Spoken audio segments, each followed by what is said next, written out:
பெண் அரசியல் நூலிலிருந்து பெண் அரசியல் முன்னெடுப்போம். இன்றைய அரசியல்வாதிகள் எவர் மீதும் மக்களுக்கு நம்பிக்கை இல்லை. காரணம், நம்பக்கூடிய நபர்களாக அவர்களில் பெரும்பாலோர் இல்லை. அரசியல்வாதிகள் ஒரு பக்கம் அயோக்கியத்தனங்களை செய்து கொண்டே மறுபக்கம் அறம் பற்றி கூவுகின்றவர்களாக இருக்கிறார்கள். எதிலும் இவர்களுக்கு ஒரு நியாயம், மற்றவர்களுக்கு ஒரு நியாயம் என்று வகுத்து கொண்டவர்களாக வாழ்ந்து வருகிறார்கள். சிறு பிள்ளைகள் போல கூச்சல் போடவும் ஒருவரை திட்டி தீர்க்கவும் கொஞ்சமும் கூச்சம் கொள்ளாதவர்களாக இவர்கள் கேவலமான தனிநபர் விமர்சனங்களையே அரசியல் என்று ஆக்கி வைத்திருக்கிறார்கள். வெறுப்பின் அஸ்திவாரத்தில் கட்டப்பட்ட அநாகரிக அரசியல் இவர்களுடையது. அதனால்தான் இவர்கள் புதிதாக ஏதும் நல்லது செய்வார்கள் என்ற எந்த எதிர்பார்ப்பு இன்று மக்களிடமில்லை.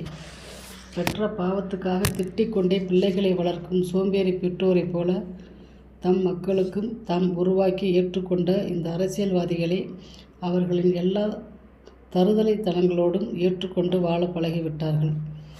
இந்த நிலையில்தான் பெண்கள் நாம் நமது பாணியில், நமது சாயலில், நமதான தேர்வில் ஓர் அரசியலை புதிதாக முன்னெடுப்போம் என்கிறோம். ஆண்களின் குணநலன்களால் கட்டப்பட்டுள்ள இந்த ஆண் அரசியலை ஒதுக்கிவிட்டு புதியதாக பெண் அரசியல் ஒன்றை முன்னெடுக்கலாம் என்கிறோம். அது எவ்வளவு எளிமையானது, ஆனால் எவ்வளவு மகத்தானது என்பதை நாம் உணர்ந்திருக்கிறோம்.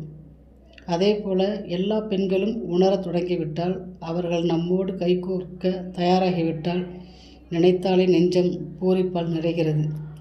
வன்முறையை, உயிர்கொலையை, அறமின்மையை, சமத்துவமின்மையை, நல்லென தோற்றுப்போய் தீமைகள் வென்று கொக்கரிப்பதை பார்த்து பார்த்து சலித்து போன காலம் அரசியலை இன்று நம் கையில் எடுத்து கொடுத்து, நீங்களேனும் மக்களுக்கான நல் அரசியல் ஒன்றை உருவாக்கி காட்டுங்கள் என்று கட்டளையிடுகிறது.